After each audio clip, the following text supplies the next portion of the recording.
Hey there, English learners. Welcome to the HZ English Pod. I'm Liam. And I'm Sophie. Thanks so much for joining us today. Before we jump into today's topic, if this is your first time listening, hit that subscribe button and ring the notification bell so you never miss an episode. And if you're already part of our community, we'd love it if you could leave us a quick rating or review. It helps other learners discover us. All right, Sophie. Today we're diving into something close to my heart, hobbies. Specifically, how to find the perfect hobby that matches your personality and lifestyle. This is such a practical topic, Liam. So many people tell me they want a hobby but just don't know where to start. So let's break this down. Liam, what would you say is the first step? I think the first question everyone should ask themselves is, am I an indoor person or an outdoor person? This immediately narrows down your options. That's smart. For example, I'm definitely more of an indoor person. I love photography, especially portrait and indoor lighting setups. I can spend hours editing photos on my laptop. See, that's the complete opposite of me. I need to be outside. I'm into mountain biking and rock climbing. If I'm stuck indoors too long, I get restless. And that's perfectly fine. There's no right or wrong answer. Now, the second question I'd suggest is, do I want a hobby to relax or to challenge myself? Oh, that's a big one. Some people want hobbies to escape from stress, while others want something that pushes their limits. Exactly. For relaxation, think about things like knitting, journaling, meditation, or even adult coloring books. These are low-pressure activities that calm your mind. On the flip side, if you want a challenge, consider learning a foreign language, chess, martial arts, or even woodworking.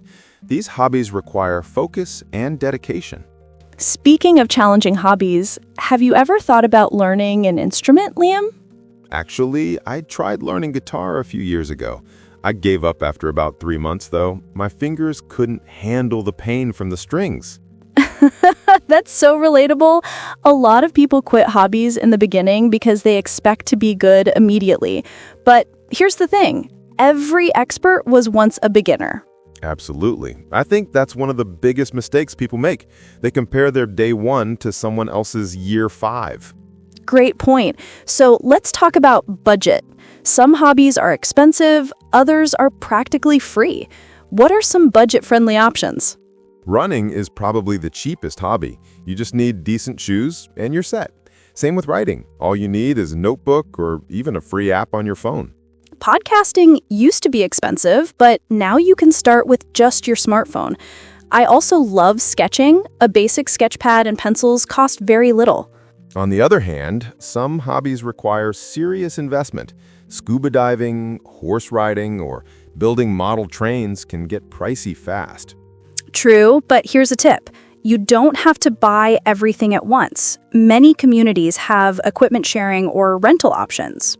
You could borrow a guitar before buying one, for instance. Great advice. Now let's address something important. Solo hobbies versus social hobbies. Sophie, you're more of a solo hobby person, right? I am, yes. I enjoy activities where I can zone out and focus, but I totally see the value in social hobbies, especially for practicing English. Exactly. If you want to improve your speaking skills, join a book club, a sports team, or a board game group. These force you to communicate in English naturally. And if you're shy or introverted like me, online communities are perfect. I'm in several photography forums where people share tips and feedback in English. That's brilliant. You get the social aspect without the pressure of face-to-face interaction. What about seasonal hobbies? Some activities only work at certain times of the year. Right, like skiing, surfing, or even stargazing, which is best in winter when the nights are longer and clearer. I actually think it's good to have multiple hobbies for different seasons. That way, you're never bored. Smart thinking. Now, let's talk about digital versus analog hobbies. In our screen-filled world, some people specifically seek hobbies that don't involve technology. That's me. After working on a computer all day, the last thing I want is more screen time. That's why I love climbing. It's pure physical activity. I'm the opposite. I embrace digital hobbies. Besides photography, I'm really into digital illustration using a tablet. I find it meditative. And neither approach is better. It just depends on what balance you need in your life. Okay, we're running short on time, so let's wrap up with some final tips for finding your perfect hobby. Tip number 1. Give every hobby at least 6 tries before quitting. The first few attempts are always awkward. Tip number 2, don't be afraid to revisit old interests. Maybe you tried painting as a kid and hated it, but you might love it now as an adult. Tip number 3. Follow the curiosity. If you find yourself watching YouTube videos about something repeatedly, that's a sign. And finally, remember that hobbies should add to your life, not stress you out. If something feels like a chore, it's okay to move on. Beautifully said, Liam. To all our listeners, what hobbies do you have? Or what hobby are you thinking about trying? Drop a comment and let us know. We read every single comment and we love learning about your experiences. Also, use your hobby as a way to practice English vocabulary. It's so effective. Before we go, don't forget to subscribe to the HC English Pod and check out our website for bonus learning materials and transcripts of every episode. Thanks for spending your time with us today. Keep learning, keep exploring, and keep enjoying English. See you in the next episode.